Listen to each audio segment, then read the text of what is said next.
এক কৃষকের ছিল একটি বোকা মুরগি। একটি শিয়াল কুমতলবে তার সাথে বন্ধুত্ব গড়ে তোলে। শিয়ালটি প্রতিদিন এসে বেড়ার ওপাশ থেকে মুরগির সাথে আলাপ সালাপ করে, আর মুরগিটি তার মিষ্টি কথার ছলে তার সাথে বন্ধুত্ব গড়ে তোলে। একদিন সন্ধ্যাবেলা মুরগিটি খাবার সেরে উঠানে হাঁটাহাঁটি করছিল। ওই সময় দুষ্ট শিয়ালটি এসে হাজির হয়। কি ব্যাপার মুরগি বন্ধু, তুমি হাঁটাহাঁটি করছো কেন? আজকে কি খাবারে পেট ভরেনি?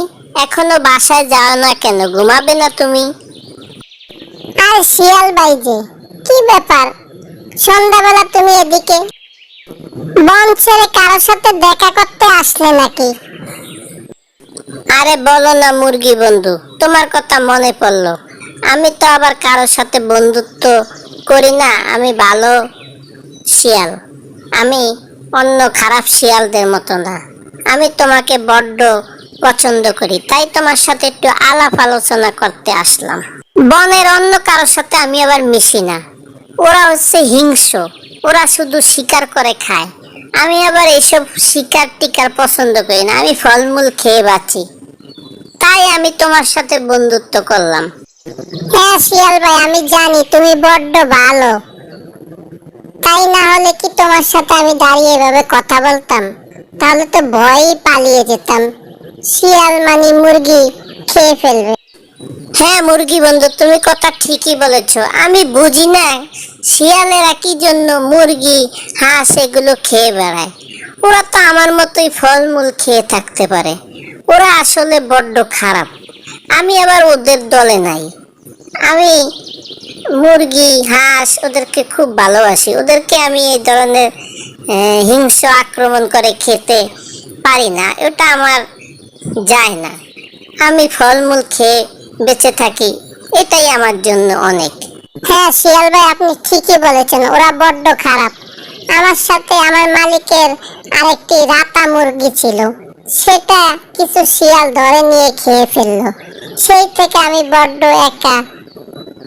তাই তো আমি আপনার সাথে বন্ধুত্ব করলাম। হ্যাঁ মুরগি বন্ধু, তুমি ঠিকই করেছো। তুমি শিয়াল চিনতে ভুল করনি। এখন আমার সাথে বন্ধুত্ব করে তুমি ভালোই করেছো, কিন্তু আমি ভেবে পাই না তুমি বন্দি জীবনে কিভাবে থাকো। বনে থাকলে তুমি অনেক ভালো থাকতে, স্বাধীন থাকতে। শিয়াল ভাই, আপনার এই কথাটি আমি মানতে পারলাম না। আমার মালিক বড্ড ভালো। সে আমাকে প্রতিদিন কত না খাবার দেয়, পেট ভরে খাই, আর ডিম পারি। সেগুলো মালিক পেয়ে অনেক খুশি হয়। ছি, তুমি এসব কি বলছো? ছি ছি, তুমি তোমার বাচ্চাদের বিক্রি করে দাও আর সেই বিনিময়ে তুমি খাবার খাও। এটা আমাদের বনে সম্ভব না। আমাদের বনে সবাই ডিম পারে, তা দেয়, তারপরে বাচ্চা ফুটায়। ওদের জীবন আর তোমার জীবন আলাদা। আমি তোমার এইসব মানতে পারলাম না বন্ধু। তুমি আমার বন্ধু হইয়া এইরকম কাজ করো? তার চেয়ে বরং তুমি আমার সাথে বনে চলো, সেখানে প্রতিদিন ডিম পারবে। ডিম অনেকগুলো হলে তুমি ডিমের টা দেবে, বাচ্চা ফুটাবে, বাচ্চা নিয়ে আনন্দ করবে। শিয়াল ভাই, তুমি কথা ঠিকই বলেছো। আমি আমার বাচ্চাদের সাথে বেইমানি করি, কিন্তু তারপরও সব মুরগিরাই এভাবে চলতেছে। সবাই সবাই মালিকের জন্য ডিম পারে, মালিক ডিম নিয়ে যায়। অনেক সময় মালিক আবার ডিম ফুটানোর জন্য মুরগিকে দিয়ে তা দেয়, ডিম ফুটায়। এটাই নিয়ম। আমার মালিকও সেটাই করতেছে। আমার মালিক আমাকে বড্ড ভালোবাসে, পেট ভরে খাবার দেয়। এখন যদি মালিক আমার ডিম নিয়ে একত্র করে আবার ফুটাতে চায়, আমি ফুটাবো? তোমার সব কথাই ঠিক আছে মুরগি বন্ধু, তারপরে বনের জীবন একটা স্বাধীন জীবন। যেমন তুমি এখানে খাঁচার ভিতরে বন্দি আছো, বনে তো ওই রকম না। তুমি ঘুরে বেড়াবে, আনন্দ করবে, খাবার সংগ্রহ করে খাবে, মনের মতো করে বসবাস করবে। তুমি আমার সাথে বনে চলো। এই শিয়াল বন্ধু থাকতে তোমাকে কে খাবে? না মানি, আমি তোমাকে পাহারা দিয়ে রাখবো। কোনো হিংস্র প্রাণী তোমাকে খেতে পারবে না, এটুকু ভরসা তুমি তোমার এই শিয়াল বন্ধুর উপর রাখতে পারো।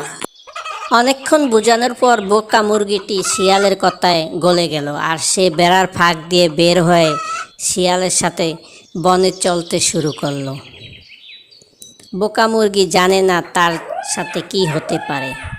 কিছু দূর শিয়ালের সাথে যাওয়ার পর শিয়ালটি খপ করে মুরগিটিকে ধরে ফেলল আর কামড় দিয়ে সে বনের দিকে নিয়ে যাওয়া শুরু করলো।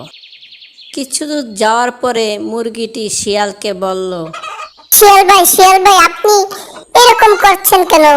আপনি কি আমার সাথে মজা করছেন? আপনি তো অনেক ভালো, আমি তাই আপনার সাথে এসেছি, কিন্তু এখন আপনি এরকম করছেন কেন? আমাকে কি খেয়ে ফেলবেন? আরে বোকা মুরগি, তুই কি বোঝস না শিয়ালের সাথে কি মুরগির কখনো বন্ধুত্ব হয়? আমি তো তোকে খাওয়ার জন্য এতদিন তোর সাথে এরকম নাটক করেছি, ঘোরাফেরা করেছি, এখন আমার কাজ সফল হয়েছে। যাক, তুই পরের জন্মে যদি পৃথিবীতে আসিস তাহলে এই বোকামি করিস না, শিয়ালের সাথে মুরগির কখনো বন্ধুত্ব হয় না, এখন তোকে আমি খাবো।